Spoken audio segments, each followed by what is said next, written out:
हाँ हेलो। हाँ बाबा प्रणाम। जय जय। मु राजकनिकर कहूँ। हाँ हाँ बाबा ये जो आउ गोटे चैनल दौरान सी किए कहले पुरी भुवनेश्वर ये जोग शिखौ यही जोग। हाँ सी जोग आसन सब से जोग आसन है रोग शरीर भल एगुड़ा किंतु सी सब आत्म मुख्य गति जोग नुहे से खंडगिरी भुवनेश्वर खंडगिरी कहला खंडगिरी पाखे बाबा शुणुना गोटे कथा मुझे कहनी मैंने आपड़ जो यूट्यूब छाड़ी कहते पवन जाऊँगी चटखंडे आम दिन दौना बसवाई कौन कहते आम तो बुझीपार आम कहतु कहले कहले कहमु तमें आसने हम ना मुझे आसमु टिके तो कहतु एमती कहनी मुझे आम कहले तुम कौ दीक्षा नहीं मुझे अनुकूल तुम ठाकुर दीक्षा कहला सी ठाकुर तो ये बाट ना साधन बाट मुझे ना साधन बाट ना जे किंतु आम अलग आड़ जाचु कहले कुआड़ जानल मुझे विश्वम्बर बाबा कतु जानी बुझे हाँ कहले हाँ विश्वम्बर बाबा हाँ हाँ कौन मो मत देखी मत जो यूट्यूब रे देखी आज्ञा मत आप थे कही कहले नाक अगु को अनैब त्रिकोट को ध्यान कर तेणु से मत सठिक कथा कहूँ से सठिक ना सीधा त्रिकुट को लय हम देखी ना त्रिकुट लय आम नुहे ठीक त्रिकुट को लय कले कौन हम जाचु ना एटा मो अनुभूति त्रिकुट को जदि तुम आगुरी इड सब तलू साधना न त्रिकुट को चाहब तुम अहंकार टा बढ़ीज ज्ञान शक्ति टा कमिज बुझल कमिज बाबा आउ गोटे शुणु आम आखि बुझिकी अनैमु ना खाली आखि बुझिकी मनर पकईमु ध्यान आखि बुझा बुझी ना रे चाहब से जगटा को नाचको चाहिए मन पकेब मत चाहिए अनेक आखि खोलिकी मन पकेने कौन दर्शन ज्योति दर्शन हम आगु आखि बुझिले दर्शन हम ये जो दर्शन टा हम तुम आखि चाहिए तुमको दर्शन हम आ सी कौन तुमको आखि बुझिले दर्शन आस अंधार से जो लाइट बुझ से जो लाइट से लाइट हूँ माने सहस्र सूर्य ठारू अधिक सी केत नील लाइट केत हलदिया लाइट एमती तार ना सेमती तू जानिनु से सब अनुभव कले जानू बुझल गुरु घर पाठ बहुत कथा अच्छी आमर बुझिपार सेटा हूँ अलग जिनिस तू तमर जो गुरु देला तू कर कौन जी कौन किसी दृश्य हम देखिले मत कहबू आ बाबा मैं कौन शुणुना सी आम गुरु तो खाली देते नाम ध्यान से नाम ध्यान हम नहीं तार सूत्र अच्छी सब मुझे ठीक से सूत्र गुड़ाक न धैले जो कथा से जो साधु कहले ठीक कहते तुमर जोग साधना बाट नुहे तेणु तुम जोग साधना बाट गले से नाम द्वारा हम नहीं से नामटा जो नामटा गुरु देते जोग कर नाम नुह खाली जप कर नाम तेणु से जिनस टिके हम ना तेणु सी जोग करने तार कौशल नाम स्वतंत्र अलग अच्छे आम नामर तो प्रथम रू ओम नागिची ना नामर कौन ओम ना नाम बा निजे ओंकार स्वरूप पुरुष आमर जो नाम करूँ पूर्व ओम अच्छी हाँ जदि ओम अच्छी ताने से कौन मुझे बापा तो गुरु करा सब कहवा ठीक हेनी तू जपु था जपु था जदि किसी अधिका जानापी पड़ो से समय आसिले मुझे आखि बुझिकी ध्यान करुथि ठाकुर को बुझे हाँ आखि बुझिकी ध्यान करुथि आपड़ जमी कही ध्यान बसनी दिने पूरा आखि पता पूरा थरिला आखिरी बुझे पूरा आखि पता थरिला आखिरी थरिकी कलर ईषत हलदिया रकम आसला आसी पूरा पूरा नील बर्ण हो झिकमिकी पूरा पुणी से मिनटे खंडे बंद हो गला सी गोटे कौन है ବୁଝିପାରୁଛୁ ନା? ସେଇଟା ଯେ ଆମେ ଯାହାକୁ ଦେଖିଦେଲେ ସେଇଟା ଏକଦମ ଆମେ କଣ କହିବେ, ସେଇଟା ହଉଛି କଣ ଗୋଟେ ହେଇଗଲା। ଧର ଗୁରୁ ନାମ ଜପ କରୁଛ ତ, ତେଣୁ ସେଥିରେ ଗୋଟେ କଣ ଗୋଟେ ଚାଲି ଆସିଲା, ସେଥିରେ କିଛି ଚିନ୍ତା କର ନା। କିନ୍ତୁ ଗୋଟେ କଥା ହଉଛି, ବର୍ତ୍ତମାନ ତମେ ସେଇ ଜିନିଷଟା ଗୋଟିଏ କଥା ମୁଁ ଯାହା କହିଲି, ସିଏ ହଉଛି ଯୋଗ ସାଧନାର ନାମ ନୁହଁ ହେଲା। ସେଥିରେ ଯୋଗ ସାଧନାର ଫଳ ମିଳିବ ନାହିଁ, ଆତ୍ମଦର୍ଶନ ହବ ନାହିଁ। ବୁଝିପାରିଲେ?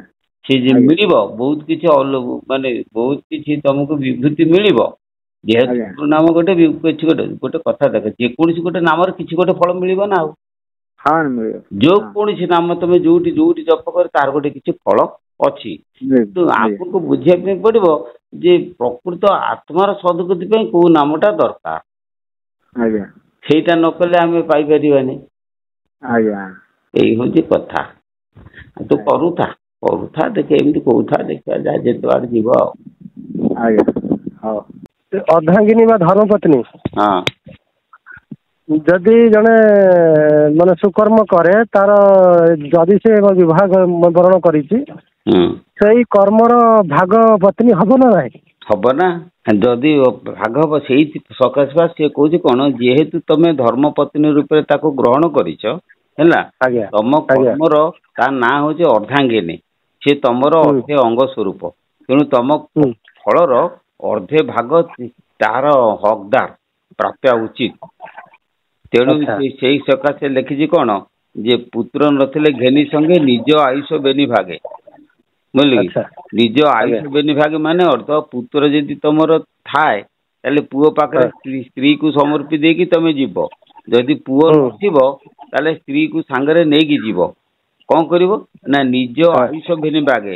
ନିଜ ଆୟୁଷ କଲେ ଯୋଉ ଭିକ୍ଷାନ ଆଣିବ ସେଇଟାକୁ କଣ ସମାନ 2 ଭାଗ କରିବ, ଅଧେ ତାର ଅଧେ ତମର। ତେଣୁ ତାର ଅଧେ ଭାଗରେ ସେ ଭାଗିଦାର ନା, ଅଧେ ଭାଗର ସିଏ ହଉଛି ଭାଗିଦାରୀ। ତାର ଅଛି ଶାସ୍ତ୍ର ପ୍ରମାଣ ଅଛି ଆଉ। ତାର ତମର କର୍ତ୍ତବ୍ୟ ଅଛି। ବିବାହ ନ ହୋଇଥିଲ ନାଇଁ, ଯଦି ବିବାହ ହେଇଗଲ ତାହେଲେ ସ୍ତ୍ରୀ ପ୍ରତି ତମର କର୍ତ୍ତବ୍ୟ ଅଛି। ଯଦି ସେ କର୍ତ୍ତବ୍ୟର ଅବହେଳା କରିବ ତାହେଲେ ତମେ ମାନେ ଠିକ କଲନି, ପାପ ଲାଗିବ ତମକୁ। ତେଣୁ ଉର୍ଦ୍ଧ୍ୱଗତି ତମର ହେଇପାରିବ ନାହିଁ। ସେଇ କଥା ମନେ ଆସିଲା। ଧର ଜଣେ ସୁକର୍ମ କରୁଛି ବା ଧାନ ଯୁଗ ସଦାବେଳେ ଗୁରୁ ନାମରେ ଚିତ୍ତ ଅଛି, ତାର ଯୋଉ କର୍ମ ଠାକୁରଙ୍କର ଯୋଉ ଫଳ ମିଳୁଛି, ସେ ଫଳରେ ଧର୍ମପତ୍ନୀ ଭାଗିଦାର ହବ ନା ନାଇଁ? ସେ ଫଳରେ କେହି ଭାଗିଦାର ହେବେ? ଆଉ ମୁଁ ସେଇ କଥା ପଚାରିଦିଅ। ନାଇଁ ନାଇଁ, ମୁଁ ସେ ଯୋଉ ଐଶ୍ୱରିକ କର୍ମ ଯାହା କଲି, ସେ ଫଳର ଅଧିକାର କାହାର ନାହିଁ।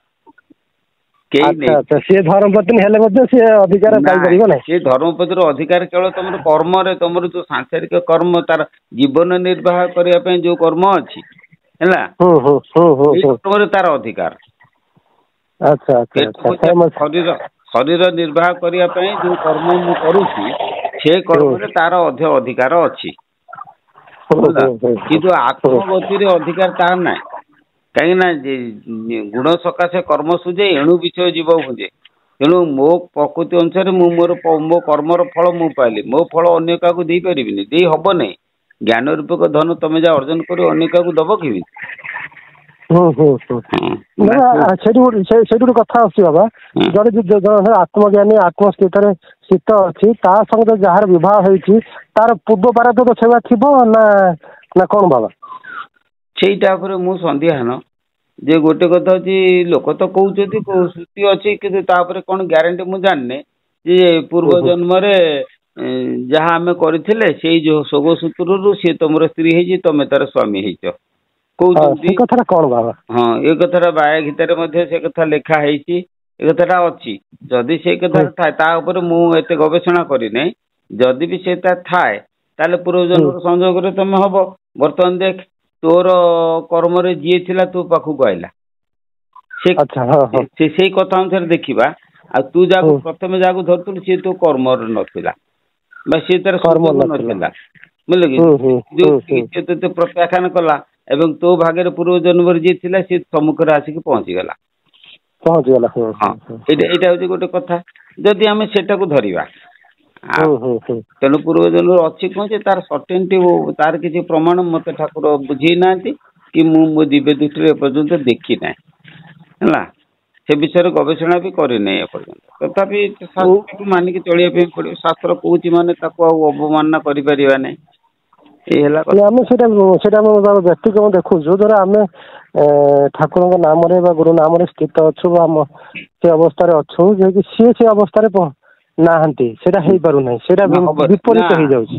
ତୁ ଶୁଣୁ ତୁ ତୋ କର୍ମ ଅନୁସାରେ ତୋ ଅବସ୍ଥାରେ ରହିଛୁ ସିଏ ତା କର୍ମ ଅନୁସାରେ ତା ଅବସ୍ଥାରେ ରହିଛି ବୁଝିଲେ କି ଏପରି ତାର ଗୋଟେ ଉଦାହରଣ ମୁଁ ଦଉଛି ଶୁଣୁ ଯେ ଆମର ନିଗମାନନ୍ଦ ପରମହଂସ ହେଲା ସିଏ ଗୋଟେ ଓଭରସିଅର ଚାକିରି କରିଥିଲେ କାଲକାଟାରେ ଥିଲେ କିନ୍ତୁ ସିଏ ହଉଛି କ'ଣ ବେଙ୍ଗଲୀ ମଛଲି ଖୋର ମାଛ ମାଂସରେ ବୁଡ଼ିକି ରହିବ ତା ସ୍ତ୍ରୀ ଧର୍ମପରାୟଣା ସେ ସବୁବେଳେ ଯେ ଗୁରୁବାର ବ୍ରତ ଅମୁକ ତମୁକ କରିବ ଗୁରୁବାର ଫେର ବସିବ ନିଗମାନନ୍ଦ କହିବ ମୋତେ ମାଛ ରାନ୍ଧିକି ଦେ ମୁଁ ଖାଇବି ସିଏ ଯେହେତୁ ପରାୟଣା ସେ ସ୍ୱାମୀକୁ ମାଛ ରାନ୍ଧିକି ଦେବା ପାଇଁ ବାଧ୍ୟ ସେ ଦିଏ ସ୍ତ୍ରୀ ସିଏ କିନ୍ତୁ ସିଏ ତାର ତା ବାଟରେ ତା କର୍ମ ସିଏ କରେ କାରଣ ସ୍ୱାମୀର ଆଜ୍ଞା ବା ମନରେ ବାଧା ଦିଏ ନା ତା ଏଇଠୁ କ'ଣ ଜଣାପଡ଼ିଲା ସ୍ୱାମୀ ହଉଛି ନାସ୍ତିକ ସ୍ତ୍ରୀ ହଉଛି ଆସ୍ତିକ ବୁଝିଲେ କି ତାହେଲେ ଯୁଗସୂତ୍ର କେମିତି ହେଲା ବାବା ଯୁଗସୂତ୍ର କେମିତି ହେଲା ଯଦି ତାହା ଆସ୍ତିକ ନାସ୍ତିକ ଯୁଗସୂତ୍ର କେମିତି ହେଲା ସେଟା ମାନେ ଯଦି ସେ ସ୍ୱାମୀ ଯଦି ଈଶ୍ୱରଗାମୀ ହେଲା ସ୍ତ୍ରୀ ତ ଈଶ୍ୱରଗାମୀ ହବା କଥା କିନ୍ତୁ ସେଟା ହେଲା ନାଇଁ କାହିଁ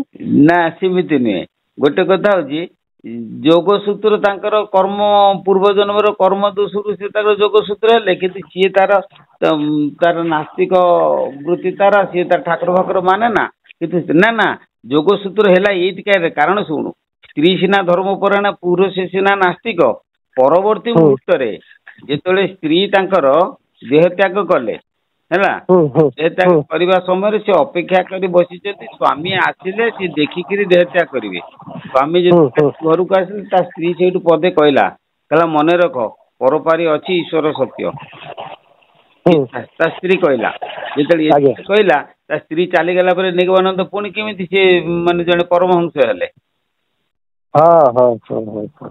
କ'ଣ ଅର୍ଥ ବୁଝିପାରୁଛ ସମାନ ହଉଛି ଆଉ ହଁ ହଉଛି କିନ୍ତୁ ସେ ଯୋଉ ନାସ୍ତିକ ଥିଲେ ସେଇଟା ହଉଛି ପରିବେଶର ପରିସ୍ଥିତିରେ ପଡ଼ିକି ନାସ୍ତିକ ହେଇଥିଲେ କିନ୍ତୁ ଆସ୍ତିକ ଧର୍ମ ତାଙ୍କର ଥିଲା ଆସ୍ତିକ ଭାବନା ତାଙ୍କ ହୃଦୟରେ ଥିଲା ଯୋଉଟା ପ୍ରକୃତି ମୁହୂର୍ତ୍ତରେ ଫୁଟି ଉଠିଲା ଏବଂ ସେ ମହାନ ସାଧୁରେ ପରିଣତ ବସିକି ଭାବୁଥିଲୁ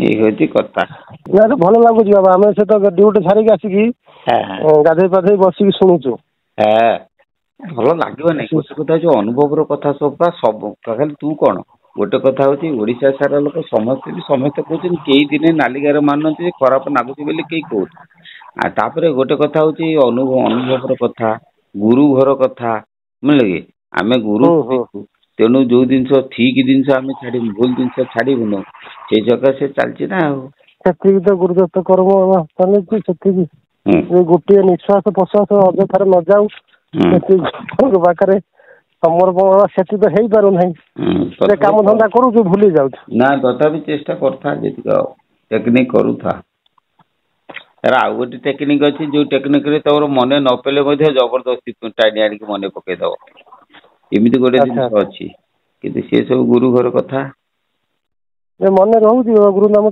ମନରେ ଚାଲିଛି ଶାସ୍ତ୍ର ଚାଲୁଛି ବେଳେ ବେଳେ କେତେ ବ୍ୟତିକ୍ରମ ହେଇଯାଉଛି କାମ ଧନ୍ଦା ଟିକେ କାମ ଲାଗିଯାଉଛି ଆଉ ସେଟା ଭୁଲିଗଲେ ଫେର ମନେ ପଡ଼ିଲା ତମେ ସିନା ଭୁଲିଗଲ ପବନ ଯଦି ଠିକ ବାଟୁଥିବ ପବନ ତମକୁ ଟାଣି ଆଣିକି ମନେ ପକେଇଦବ ମନେକର ମୁଁ ଭୁଲିଗଲି ଯଦି ପବନ ଟାଣି ଆଣିକି ସେ ନାମଟାକୁ ମତେ ପୁଣି ମନେ ପକେଇଦବ ସେ ଜିନିଷ ଅଛି ସେଗୁଡ଼ା ସବୁ ନୂଆ ନୂଆ କରୁଥିଲି ସବୁ ଅନୁଭବ କରି ସାରିଛି ସେ ସବୁ କଥା ତାପରେ ଆଉ ଗୋଟେ କଥା ଅନୁଭବ ହଉଛି ନାମରେ ଏକ ଆନନ୍ଦ ଅଛି ସେ ଆନନ୍ଦରେ ମନ ସବୁ କିଛି ଭୁଲି ଯାଉଛି ଆପେ ଆପେ